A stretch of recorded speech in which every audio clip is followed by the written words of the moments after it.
साल खत्म होने वाला है, लेकिन देहरादून की हवा का हाल बद से बदतर होता जा रहा है। जो शहर कभी स्वच्छ हवा और हरियाली के लिए जाना जाता था, आज वही AQI के 300 पार आंकड़े से जूझ रहा है। सांस लेना यहाँ अब आसान नहीं रहा और विशेषज्ञों की चेतावनी के मुताबिक ये सिर्फ शुरुआत है। जी हाँ, आपको ये बातें सुनकर टेंशन हो रही होगी, अपने हेल्थ की, अपनों की चिंता हो रही होगी, लेकिन ये सच्चाई है। शहर का एयर क्वालिटी इंडेक्स यानी AQI ने नए साल से पहले लगातार चिंता बढ़ा दी है। दिसंबर के पार पहुंच चुका था। आमतौर पर देहरादून को साफ हवा और सुहावने मौसम के लिए जाना जाता है। हर साल नए साल से पहले यहाँ पर्यटकों की आवाजाही बढ़ जाती है। मसूरी जैसे हिल स्टेशनों के लिए आने वाले सैलानी भी देहरादून में ठहरते हैं, लेकिन इस बार दिसंबर की शुरुआत से ही शहर की हवा लगातार खराब होती जा रही है, जिससे लोगों के साथ साथ पर्यटकों की चिंता भी बढ़ गई है।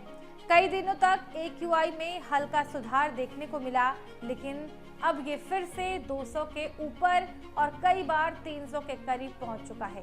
विशेषज्ञों के अनुसार ये समस्या मौसम और मौसमी परिस्थितियों की वजह से और बढ़ रही है। इस समय वातावरण में स्थिरता बनी हुई है, जिससे प्रदूषक तत्व ऊपर की ओर नहीं उठ पा रहे हैं और हवा में ही जमा हो रहे हैं। लंबे समय से बारिश न होने के कारण धूल और प्रदूषक कण जमीन पर नहीं बैठ पा रहे हैं, जिससे वायु प्रदूषण और बढ़ रहा है।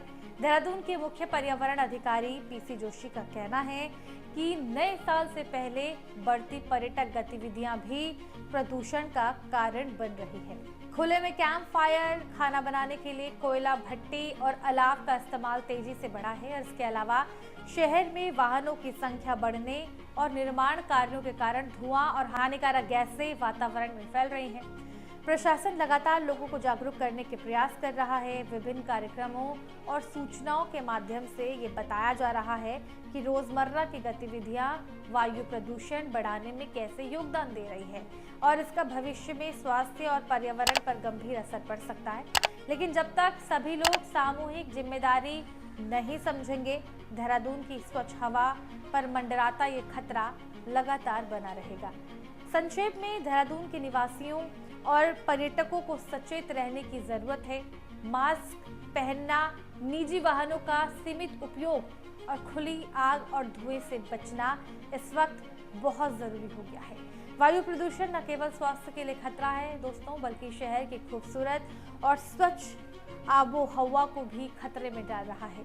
अगर सामूहिक जिम्मेदारी और प्रशासनिक उपाय समय पर नहीं अपनाए गए तो देहरादून की सिटी ऑफ गार्डन्स जैसी पहचान धीरे धीरे प्रभावित होगी। इस पूरे प्रकरण में दोस्तों क्या है आपकी राय, हमें कमेंट बॉक्स पर कमेंट करके जरूर बताएं। धन्यवाद।